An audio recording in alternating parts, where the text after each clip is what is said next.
श्रीमद् भागवत महापुराण दसम स्कंद 12वां अध्याय। इस अध्याय में आज आप सुनेंगे अघासुर का उद्धार।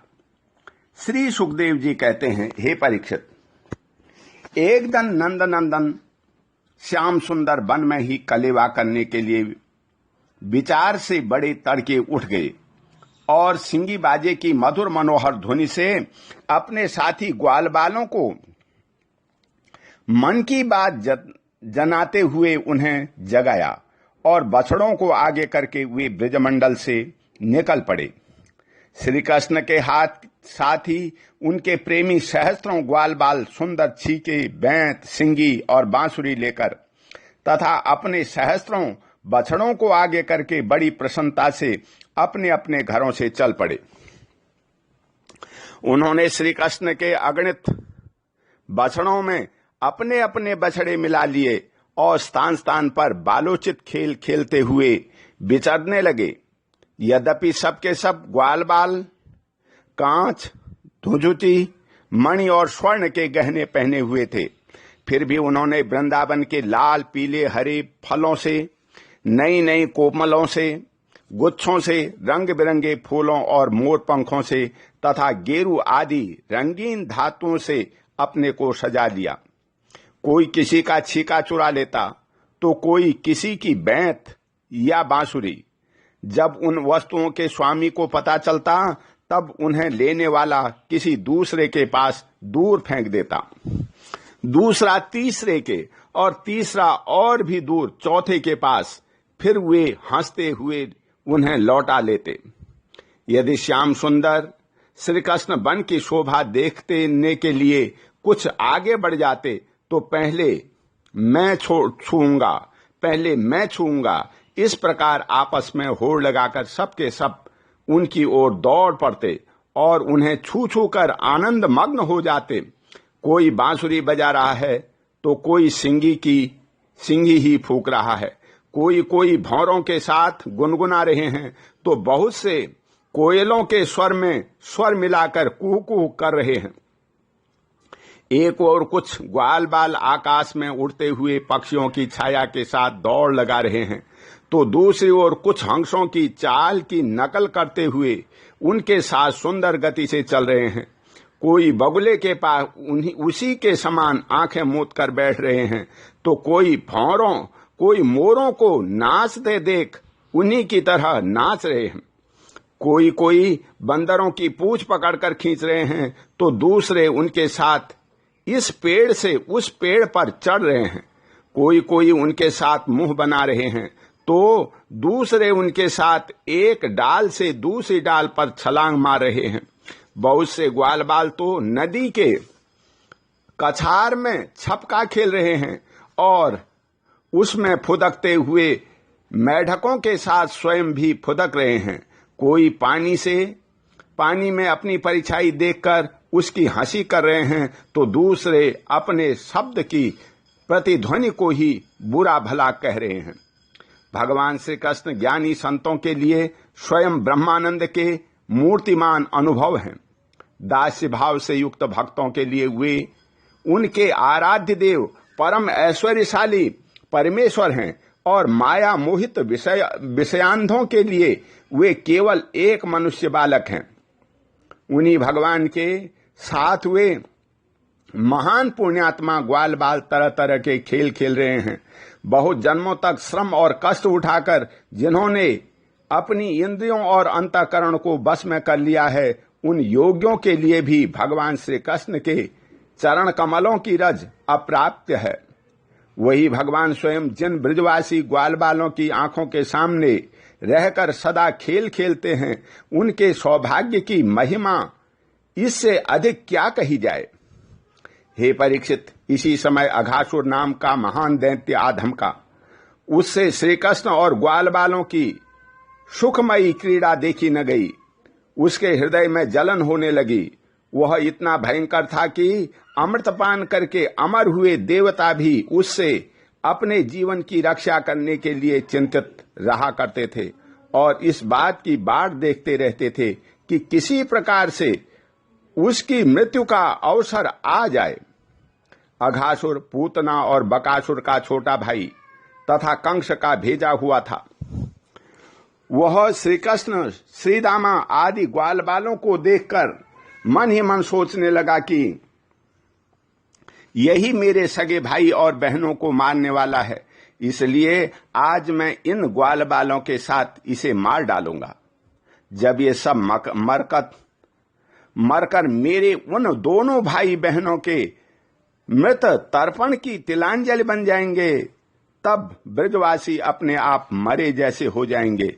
संतान ही प्राणियों के प्राण हैं, जब प्राण ही न रहेंगे तब शरीर कैसे रहेगा। इसकी मृत्यु से ब्रजवासी अपने आप मर जाएंगे। ऐसा निश्चय करके वह दैत्य अजगर का रूप धारण कर मार्ग में लेट गया।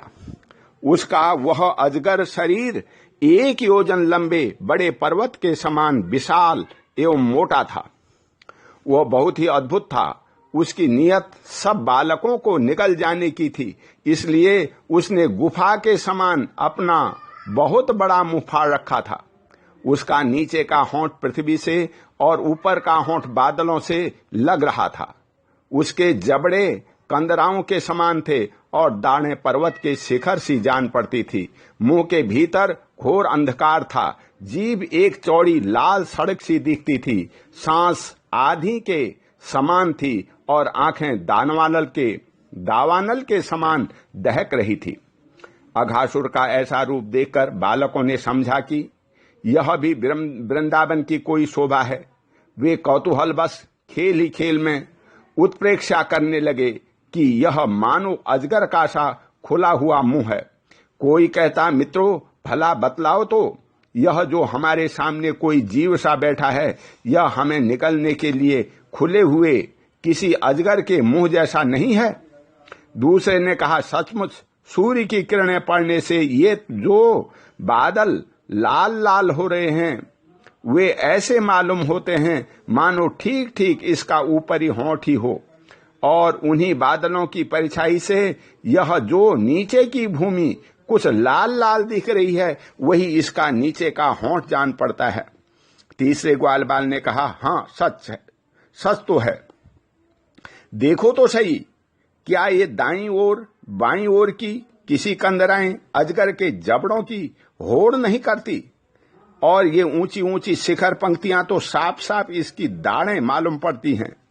चौथे ने कहा, अरे भाई, यह लंबी चौड़ी सड़क तो ठीक अजगर की जीभ सरीखी मालूम पड़ती है, और इन गिरिशृंगों के बीच का अंधकार तो उनके मुंह के भीतरी भाग को ही मात करता है।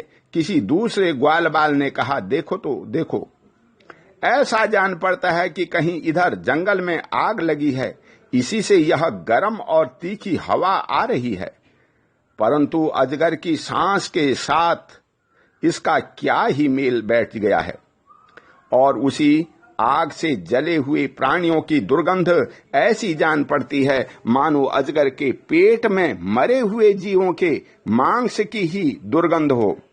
तब उन्हीं में से एक ने कहा, यदि हम लोग इसके मुंह में घुस जाएं तो क्या यह हमें निगल जाएगा? अजी, यह क्या निकलेगा? कहीं ऐसा करने की ढिठाई की तो एक क्षण में यह भी बकासुर के समान नष्ट हो जाएगा। हमारा यह कन्हैया इसको छोड़ेगा थोड़ी ही। इस प्रकार कहते हुए ये ग्वाल बाल बकासुर को मारने वाले श्री कृष्ण का सुंदर मुख देखते और ताली पीट पीट कर हंसते हुए अघासुर के मुंह में घुस गए। उन अनजान बच्चों की आपस में की हुई भ्रमपूर्ण बातें सुनकर भगवान श्री कृष्ण ने सोचा कि अरे, इन्हें तो सच्चा सर्प भी झूठा प्रतीत होता है। हे परीक्षित, भगवान श्री कृष्ण जान गए कि यह राक्षस है, भला इससे क्या छिपा रहता। वे तो समस्त प्राणियों के हृदय में ही निवास करते हैं। अब उन्होंने यह निश्चय किया कि अपने सखा ग्वाल बालों को उसके मुंह में जाने से बचा लें। भगवान इस प्रकार सोच ही रहे थे कि सबके सब ग्वाल बाल बछड़ों के साथ उस असुर के पेट में चले गए, परंतु अघासुर ने अभी उन्हें निगला नहीं। इसका कारण यह था कि अघासुर अपने भाई बकासुर और बहन पूतना के वध की याद करके इस बात की बाट देख रहा था कि उनको मारने वाले श्री कृष्ण मुंह में आ जाएं, तब सबको एक साथ ही निकल जाऊं। भगवान श्री कृष्ण सबको अभय देने वाले हैं।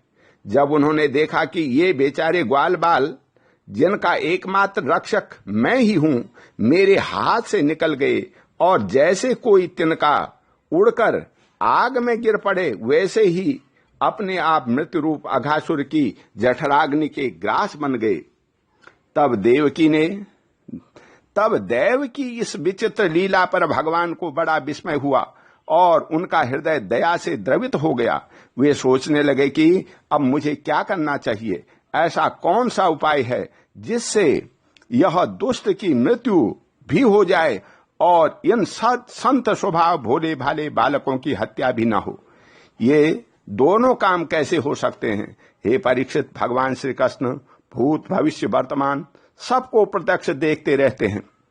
उनके लिए यह उपाय जानना कोई कठिन न था। वे अपना कर्तव्य निश्चय करके स्वयं उनके मुंह में घुस गए। उस समय बादलों में घिरे हुए देवता भयवश हाय हाय पुकार उठे और अघासुर के हितैषी कंस आदि राक्षस हर्ष प्रकट करने लगे। अघासुर बछड़ों और ग्वाल बालों के सहित भगवान श्री कृष्ण को अपनी दाढ़ों में चबाकर चूर चूर कर डालना चाहता था, परंतु उसी समय अविनाशी श्री कृष्ण ने देवताओं की हाय हाय सुनकर उसके गले में अपने शरीर को बड़ी फुर्ती से बढ़ा लिया। इसके बाद भगवान ने अपने शरीर को इतना बड़ा कर दिया कि उसका गला भी रोद गया, आंखें उलट गई। वह व्याकुल होकर के बहुत ही छटपटाने लगा। सांस रुककर सारे शरीर में भर गई और अंत में उसके प्राण ब्रह्मरंध्र फोड़कर निकल गए। उसी मार्ग से प्राणों के साथ उसकी सारी इंद्रियां भी शरीर से बाहर हो गई। उसी समय भगवान मुकुंद ने अपनी अमृतमयी दृष्टि से मरे हुए बछड़ों और ग्वाल बालों को जिला दिया और उन सबको साथ लेकर वे अघासुर के मुंह से बाहर निकल आए। उस अजगर के स्थूल शरीर से एक अत्यंत अद्भुत और महान ज्योति निकली। उस समय उस ज्योति के प्रकाश से 10 दिशाएं प्रज्वलित हो उठी। वह थोड़ी देर तक तो आकाश में स्थित होकर के भगवान के निकलने की प्रतीक्षा करती रही। जब वे बाहर निकल आए तब वह सब देवताओं के देखते देखते उन्हीं में समा गई। उस समय देवताओं ने फूल वर्षा करके, अप्सराओं ने नाचकर, गंधर्वों ने गाकर, विद्याधरों ने बाजे बजाकर, ब्राह्मणों ने स्तुति पाठ कर और पार्षदों ने जय जय जयकार करके नारे लगाकर बड़े आनंद से भगवान श्री कृष्ण का अभिनंदन किया। क्योंकि भगवान श्री कृष्ण ने अघासुर को मारकर उन सब का बहुत बड़ा काम किया था। उन अद्भुत स्तुतियों, सुंदर बाजों, मंगल गीतों, जय जयकार और आनंदोत्सवों की मंगल धुनि ब्रह्मलोक के पास पहुंच गई। जब ब्रह्मा जी ने यह धुनि सुनी तब वे बहुत ही शीघ्र अपने वाहन पर चढ़कर वहां आए और भगवान श्री कृष्ण की यह महिमा देखकर आश्चर्यचकित हो गए। हे परीक्षित, जब वृंदावन में अजगर का यह चाम सूख गया तब वह ब्रजवासियों के लिए बहुत दिनों तक खेलने की एक अद्भुत गुफा सी बन रहा। यह जो भगवान ने अपने ग्वाल बालों को मृत्यु के मुंह से बचाया था और अघासुर को मोक्ष दान दिया था, वह लीला भगवान ने अपनी कुमार अवस्था में अर्थात 5वें वर्ष में ही की थी। ग्वाल बालों ने उसे उसी समय देखा भी था, परंतु पौगंड अवस्था अर्थात 6ठे वर्ष में अत्यंत आश्चर्यचकित होकर के ब्रज में इसका वर्णन किया। अघासुर मूर्तिमान अघ पाप ही था। भगवान के स्पर्श मात्र से उसके सारे पाप धुल गए और उसे उस सारूप्य मुक्ति की प्राप्ति हुई जो पापियों को कभी मिल नहीं सकती। परंतु यह कोई आश्चर्य की बात नहीं है, क्योंकि मनुष्य बालक की सी लीला रचने वाले वे ही परम पुरुष परमात्मा हैं, जो व्यक्त अव्यक्त और कार्य कारण रूप समस्त जगत के एकमात्र विधाता हैं। भगवान श्री कृष्ण ने किसी एक अंग की भाव निर्मित प्रतिमा यदि ध्यान से एक बार भी हृदय में बैठा ली जाए तो वह सालोक्य, समीप्य आदि गति का दान करती है, जो भगवान के बड़े बड़े भक्तों को मिलती है। भगवान आत्मानंद के नित्य साक्षात्कार स्वरूप हैं। माया उनके पास तक नहीं फटक पाती।